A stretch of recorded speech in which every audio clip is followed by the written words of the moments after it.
안녕하세요. 복잡하고 어려운 성경을 쉽고 간단하게 알려주고 싶은 유튜브 채널에서 함께하는 성경 위드의 노경희 전도사입니다. 여러분들께서 제 강의를 들으시고 구독과 좋아요를 눌러주시면 말씀을 더 많이 전파되어지는데 큰 힘이 되어집니다. 오늘은 65번째 강의 다니엘서 시간입니다. 다니엘을 두 번에 나누어서 볼 텐데요. 오늘 첫 번째 시간으로 개간과 다니엘의 또 본문 앞부분을 살펴보도록 하겠습니다. 구약의 계시록이라고도 불리우는 다니엘서에는 하나님께서 다니엘 선지자를 통하여 들려주신 많은 또 예언의 말씀들이 있습니다. 우리가 성경 처음에 구약에 기초할 때에 구약 목록을 공부할 때 저희들이 좀 같이 보았었는데요. 이제 저희들이 지금 17권의 선지서 공부를 하고 있습니다. 12권의 선지서들은 시대적인 배경들이 성경책 열왕기 하를 배경으로 하고 있습니다. 그러나 오늘부터 공부하게 될 다니엘은 나머지 에스겔, 학개, 스가랴, 말라기와 더불어서 시대적인 배경이 앞에 12권과는 전혀 다릅니다. 다니엘은 나라가 남유다가 멸망해 가는 그때에 포로로 붙잡혀 가서 이제 그는 바벨론 땅에서 하나님의 예언의 말씀을 듣고 활동하는 선지자입니다. 그래서 다니엘서는 시대적인 배경이 앞에 12권과는 달리 포로 생활 시대부터 시작해서 이제 해방되어져서 백성들이 귀환하는 시작하는 그때까지 활동했던 선지자라고 보시면 되겠습니다. 포로 시대의 선지자인 다니엘, 또 우리가 다음 시간에 보게 될 에스겔.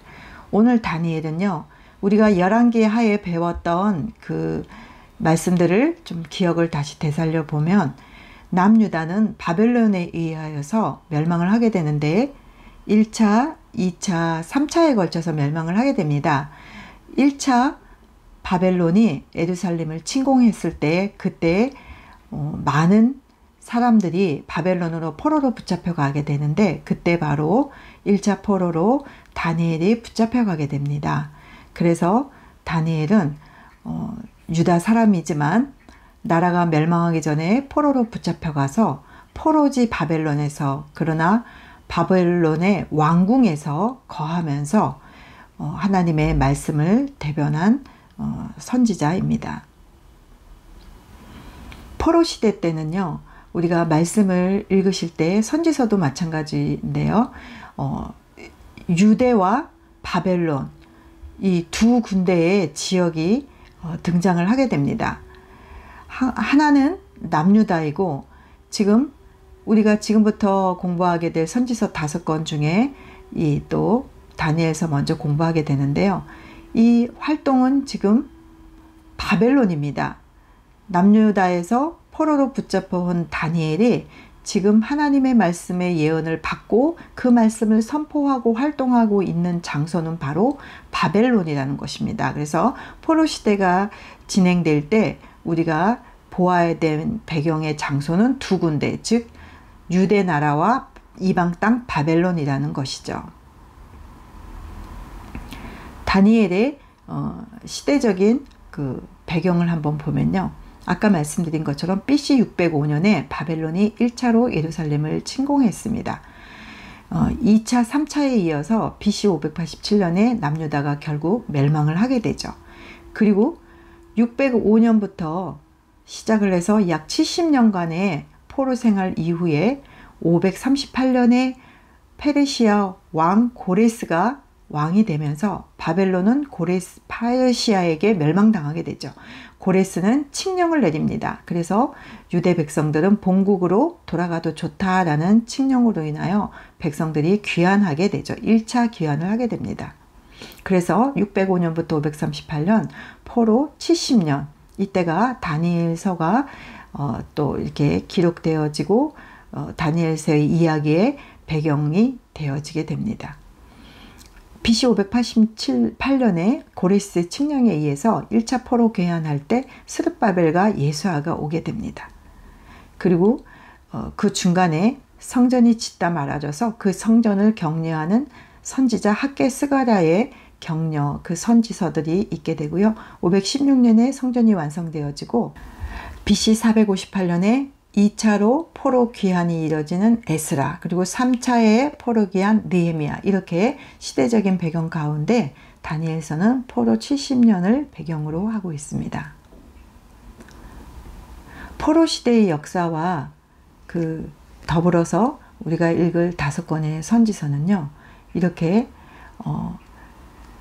다시 열왕기 상하에서 언급했던 이스라엘의 역사를 역대 상하를 통해서 다시 재조명하는 그 역사서 역대 상하를 기반으로 하고요. 다니엘과 에스겔은 바로 그 역대 하에서 기록되어진 나라가 멸망하는 BC 605년경부터 그 배경으로 하고 있죠. 그리고 그 이후에 이제 학개 스가랴, 또 마지막으로 저희들이 말라기까지 선지서를 보게 됩니다. 다니엘의 연대는요, 지금 제가 계속해서 말씀드렸는데요, 바벨론의 느부갓네살 왕, 또 벨사살 왕이 다니엘이 활동했던 그 배경의 바벨론 왕들입니다. 그리고 BC 538년, 539년에 바벨론이 멸망하면서 페르시아가 패권을 쥐게 되고, 페르시아의 첫 번째 왕 고레스 왕, 그리고 그 이에 또 다리오 왕, 이런 왕들이 다니엘이 활동했던 연대와 배경으로 하고 있습니다. 다니엘서가요, 7장부터 12장까지는 본 환상을 통한 여러 이야기들이 나오게 되는데요. 앞서 제가 말한 연대들은 1장부터 6장까지의 배경을 하고 있다면 7장부터 12장까지는 앞으로 일어나게 될 세계의 제국의 움직임에 대한 환상입니다. 그래서 그 연대기는 좀 다르게 되겠죠. 저희들이 구약이 끝나고 나면 신약 들어가기 전에 신구약 중간기를 공부하게 될 텐데요. 그때 좀 자세하게 언급을 하게 될 텐데, 이제 페르시아 제국이 시작되고 그 이후에는 알렉산더 재앙에 의하여서 헬라 제국이 시작됩니다. 그러면서 이제 그 어간에 여러 가지 세계의 정세들이 일어나게 됩니다. 이 시간에는 이걸 다 설명하면 너무 시간이 많이 부족해서요, 신구약 중간기에 이 배경에 대한 것들은 좀 자세히 하도록 하고요. 7장부터 12장까지는 이렇게 앞으로 일어나게 될 그런 연대들에 대해서 배경을 하고 있다고 생각을 좀 하시고 읽어보면 좋겠습니다. 다시 한번 역사적인 배경을 한번 풀어보겠습니다. BC 605년부터 530년경이 그 배경이 되고요. 바벨론의 느부갓네살 왕, 벨사살 왕, 그리고 페르시아의 다리오 왕, 고레스 왕의 시기를 다니엘서는 담고 있습니다. 다니엘이 해석하는 그 신상의 꿈은요, 알렉산더 사후에 분열되어지는 헬라 제국의 두 왕조인 시리아의 셀루커스 왕조와 애굽의 프톨레미 왕조 사이에 일어날 그 패권 다툼까지 자세히 예언을 하고 있습니다.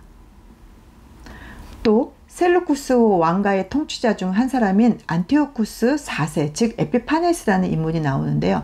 그 사람으로 추정되어지는 이방 왕이 유대인들과 그들의 신앙에 대해서 엄청난 핍박을 가하는 그런 환상에 초점을 맞추고 있습니다. 로마에 의해서 애굽 침략이 실패하자 안티오쿠스는 예루살렘을 거쳐 본국으로 돌아가면서 그를 저항하는 유대인들에게 분노를 쏟아 부었고요. 드디어 BC 167년에는 성전에 제우스 신상을 세움으로써 거룩한 것을 더럽히는 만행을 저지르게 됩니다. 이런 내용들이 다니엘서의 환상을 본 예언으로 배경을 갖고 있습니다. 다니엘서를 저희들이 이제 본격적으로 읽을 때 두 개로 구조를 나누었으면 좋겠습니다. 전반부 1장부터 6장까지. 그래서 거기에는 믿음을 지킨 다니엘과 세 친구 이야기, 그리고 다니엘이 꾼 꿈을 해석하는 이야기, 또 두 번째 다시 꾼 꿈을 해석하면서 그때 있었던 이야기들이 1장부터 6장까지 기록이 되어지면서 다니엘과 세 친구의 믿음 이야기들을 기반으로 하고 있습니다. 후반부 7장부터 12장까지는요. 다른 환상을 또 보게 되는데요. 특별히 네 강대국, 네 짐승이죠. 그리고 그것과 관련된 하나님 나라에 대한 환상들의 이야기가 펼쳐지게 됩니다. 두 번째 환상 이야기는 순양과 수염소, 즉 페르시아와 헬라 이 제국에 대한 내용들이 담겨져 있고요. 9장에 가면 다니엘의 기도했을 때 하나님께서 그 기도의 응답으로 그 본 환상에 대한 또 해설이 담겨져 있고요. 12장에는 다니엘이 마지막 때에 본 환상에 대한 내용들로 이렇게 다니엘서가 구조가 되어 있습니다. 1장부터 6장은요. 이방 왕들의 교만을 이긴 다니엘과 세 친구의 믿음에 관한 내용들이 기록이 되어 있습니다. 하나님 나라 백성들을 핍박할 세상 나라 왕들에 대한 환상과 그것을 끝까지 믿음으로 지키는 성도들, 그 성도들의 모범으로서 믿음을 지킨 다니엘과 세 친구의 이야기를 1장에서 6장에서 기록을 하고 있습니다. 또 교만한 느부갓네살 왕과 벨사살 왕의 그들이 어떻게 해서 하나님 앞에 낮아졌는지, 그 낮아진 그들은 하나님을 찬양할 수밖에 없는 하나님의 위대하신 능력과 하나님의 주권적인 내용들의 이야기를 1장부터 6장까지 담고 있습니다. 1장은요. 다니엘과 세 친구의 신앙의 모습을 담고 있는데요. BC 605년에 느부갓네살 왕은요. 이집트 원정 중에 예루살렘을 포위합니다. 그리고 성전과 보물들을 취하고요. 유다의 몇몇 귀족들과 더불어 많은 사람들을 바벨론으로 잡아가게 됩니다. 이때 잡혀간 다니엘과 세 친구는 왕이 주는 음식물과 포도주를 먹지 않을 것을 결심하고 행동합니다. 그들은 이방 땅에서도 하나님의 말씀을 따라 정말 제사적으로 제의적으로 정결함을 유지하고자 하였습니다. 이것은 이렇게 그 바벨론 왕이 주는 음식물과 포도주를 먹는 것은 이방의 음식물들이 율법의 기준에 부적합하기도 했고요. 이방 신전에서 바벨론의 신들에게 바쳐줄 수도 있었기 때문에 이들은 먹지 않기로 결심을 한 겁니다. 이러한 이들의 믿음을 보시고 하나님은 다니엘과 세 친구들에게 많은 지혜와 총명을 주셨죠. 2장은요. 다니엘이 느부갓네살의 왕이 꾼 꿈을 해석하는 내용입니다. 다니엘은 느부갓네살 왕의 꿈을 해석해서 바벨론을 비롯한 이후의 세상 제국들의 미래에 대한 하나님의 계획을 알리게 됩니다. 2장에 나온 이 느부갓네살 왕이 꾼 신상의 꿈을 해석해 보면요. 꿈에서 이렇게 한 신상을 보게 되는데 머리는 정금으로 되어 있고요. 가슴과 팔은 은으로 되어 있고 배와 넓적다리는 놋으로 되어 있고요. 종아리는 철로 즉 쇠로 되어 있습니다. 그리고 진흙과 발은 철로 되어 있는 이런 신상을 보게 됩니다. 이것의 의미는 무엇일까요? 이 정금은 현재 느부갓네살 왕의 나라 바벨론 제국을 의미하고요. 은은 곧 바벨론이 무너지고 그 뒤에 나타날 메대와 바사 제국을 의미하게 됩니다. 그리고 배와 넓적다리의 놋은 이후에 메대와 바사 제국은 알렉산더 대왕에 의해서 제압당해지고 알렉산더 대왕은 전 세계를 헬라 제국화시키는 것을 상징하고 있습니다. 그 이후에 종아리의 철은요, 철같이 강하여서 모든 나라를 정복할 로마 제국으로 보기도 합니다. 로마 제국 또는 이 세상의 모든 나라의 대적이 되고 적그리스도가 되는 그 나라, 통상적으로 로마로 상징을 하기도 하죠. 진흙과 발로 된 그 철을 의미하는 건 로마 제국 위에 멸망할 모든 나라들을 의미합니다. 그래서 이 세상에 강해 보이고 영원해 보이는 이 모든 나라도 사람의 손으로 하지 않은 뜨인 돌, 그 돌 하나가 나타나서 이 모든 것을 멸망시키는 영원한 하나님의 나라가 도래할 것이라는 이 꿈을 해석하는 장면이 2장에 나오게 됩니다. 3장은요. 다니엘의 친구들이 풀무불에서 건진받는 내용들인데요. 다니엘의 친구들은요. 금신상 숭배를 거부하게 됩니다. 그래서 그들은 풀무불에 던져지지만 하나님의 도우심으로 기적적으로 그들은 건짐을 받게 됩니다. 하나님 나라의 왕이 당신의 신실한 성도들을 세상 나라의 강력한 통치자의 핍박과 박해 가운데서도 건져내신다는 것을 보여주는 사건입니다. 이것을 본 세상 통치자 느부갓네살도 하나님을 찬양할 수밖에 없게 된 거죠. 4장에는요, 느부갓네살의 그 교만했던 그 느부갓네살 왕을 낮추시는 하나님의 모습들이 나타나 있는데요. 하나님 나라의 왕인 하나님께서는요, 교만한 느부갓네살 왕을 낮추십니다. 그래서 세상 나라에 대한 당신의 통치권을 드러내십니다.